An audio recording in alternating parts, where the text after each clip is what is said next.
যারা যারা নাইলার বিরুদ্ধে আপনারা এসেছিলেন, পরদিন সকালে তো আপনারা মেকআপ দেখেছিলেন নাকি? আচ্ছা, আমার মেকআপ ছিল। আমি উকিলের কথা বা তার কথা বাদই দিলাম, আমি আপনাদের কথা জিজ্ঞেস করি। পরদিন সকালে তো আপনারা এসে আমার কাছে আমার চেহারাটা দেখে গেছেন, তো আপনারা আমাকে বলেন সেটা কি মেকআপ ছিল? আসলে সবকিছু কাগজপত্রে প্রমাণ হয়। প্রমাণের কথা বলছি না এখানে, যেহেতু আদালত কিছু নাই, কিন্তু আপনি কি আমার চেহারায় জখম দেখেছিলেন কি? দেখেন, ও তো অবশ্যই দেখেছে। ও তো অবশ্যই, ও কেন, সবাই দেখেছে, যারা কন্টেন্ট ক্রিয়েটর যারা ছিল, যারা পরিচিত, তারা সবাই এসেছে, সবাই দেখেছে। সব ইভেন মামুন নিজের মুখে বলেছে ওকে আমার এইভাবে মারা ঠিক হয়নি। ও আমাকে মোবাইল 13 প্রো ম্যাক্স দিয়ে মারার কারণে ওর মোবাইল ভেঙে গেছে। আপনি চিন্তা করতে পারেন একটা মোবাইল দিয়ে মুখে কত জোরে। তারপরে কথা, সে যখন এগুলো ঢাকার চেষ্টা করলো, সে এখন বলে কি তার ফেসে তো সার্জারি করা। আচ্ছা, তুমি যদি জানো আমার ফেসে সার্জারি করাই থাকে, তুমি আমার মুখে মেরেছো কেন? আমি যদি জানি আপনার পেটে সার্জারি করা থাকে, আমি মারলেও 2-4টা চড় মারবো, আপনি কি আপনার পেটে মারবো? তুমি আমার জীবন সঙ্গী হয়ে তুমি আর জেনে ফেলেছো যে আমার মুখে সার্জারি করা, তাহলে তুমি আমার মুখে কেন মেরেছো তুমি? আর তখন কোনো সার্জারি, তখন তো তাইলে আর মানুষের উইক পয়েন্ট জানার পরে সে সেই জায়গায় হাত দেয়, ও কেমন মানুষ? ও কেমন মানুষ? আচ্ছা, সার্জারি সে জানে, নিয়মিত আছে সেই নিয়ে এটা মিয়ামির কাছে আমরা প্রথমে গিয়েছিলাম প্রমোশনের জন্য, এটা তানজিল জনি নিয়ে গেছে।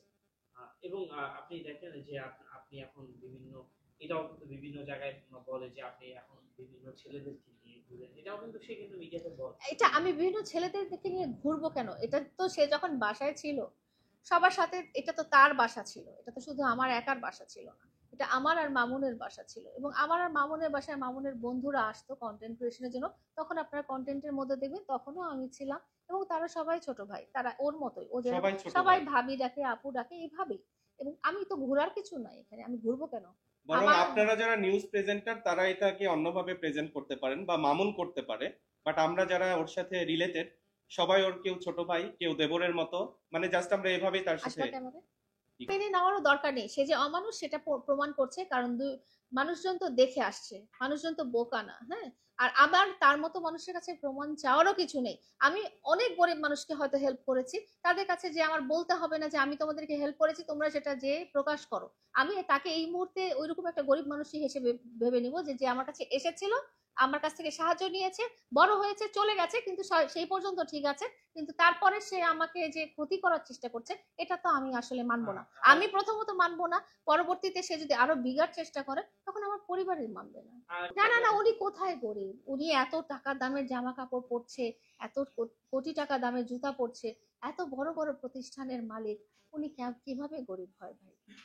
এবং উনি কিভাবে এত বড় লোক হলো সেটাও আমি জানতে চাচ্ছি। হ্যাঁ, জানতে চাচ্ছি, এটা আমাদের প্রশ্ন। আমাদের প্রশ্ন, এই যে অন্যদেরও তো সেলুন আছে, আবিরেরও সেলুন আছে, তোহারও সেলুন আছে, সাব্বিরেরও সেলুন আছে, কই তাদেরকে তো আমি দেখতেছি না যে এত কোটি টাকার জামা কাপড় নিয়ে ঘুরে বেড়ানো, খাওয়া দাওয়া, জামা জুতা, বসুন্ধরার মতো জায়গায় বাসা ভাড়া করে থাকা, বা 4টা বাইক মেনটেন করা, গ্রামের বাড়ি মেনটেন করা, বিএমডব্লিউ, ওরাও তো সেলুন চালাচ্ছে। কই ওরা তো সেলুনের মালিক? লজ্জাও থাকার কথা, 4টা গাড়ি, বিএমডব্লিউ, 2টা সেলুনের মালিক হয়ে সে নিজেকে সোশ্যাল মিডিয়াতে গরিব বলে এটা কি প্রমাণ করতে চায়? আমি তো ও জায়গা মতো গরিব, জায়গা মতো বড় লোক।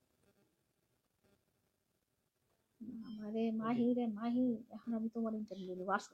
আবার সর্বশেষ আপনার কি বার্তা আছে মামুনের উদ্দেশ্যে?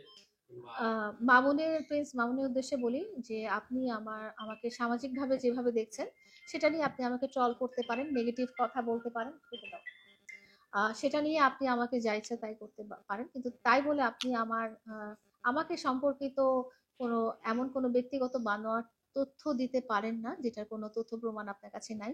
যদি আপনার কাছে প্রমাণ থাকে সেটা প্রমাণ করে আপনি সবার সামনে আপনি আমাকে ছোট করতে পারেন, বাট যেহেতু প্রমাণ নাই এটা আপনি করতে পারেন না। দ্বিতীয় কথা হচ্ছে যে আপনি কোনোভাবে অস্বীকার করতে পারেন না যে আপনি আমার সাথে অন্যায় করেছেন।